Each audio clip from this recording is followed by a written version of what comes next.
ரொம்ப முக்கியமான ஒரு பாட்டு. மணிப்பூர் மாமியார் படத்தில் ரசிகனே என் அருகில் வா பாட்டு.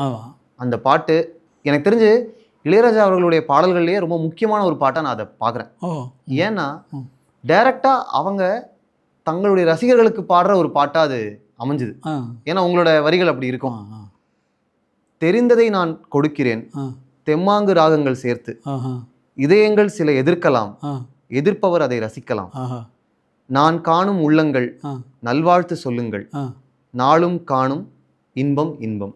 எப்பா நிஜமா எனக்கே சந்தோஷமாக இருக்குது. காரணம் என்னென்னா அந்த பரி மறந்து போச்சு எனக்கு. ஏன்னா இது அதிகமான பழக்கத்தில் இல்லை பாட்டு. அண்ணன் ஏதாவது கச்சேரியில் பாடுவார், அவ்வளோதான் நமக்கு. ஆனால் அந்த டைமில் ஒரு வார்த்தை கூட அவர் இடங்களுக்கு வரமாட்டார். இப்போ ரசிகனே தன்னா ரசிகனே தான் பாடுவார். அப்போ அந்த ரசிகனை வச்சு என்ன வரும்? ரசிகனே வா காம்னா ரசிகனே என் அருகில் வான்னு தான் வரும். அவரை பற்றியே அவர் பாடினா எப்படி இருக்குன்ற மாதிரி தான் என்னோடய திங்கிங் அந்த பாட்டில்.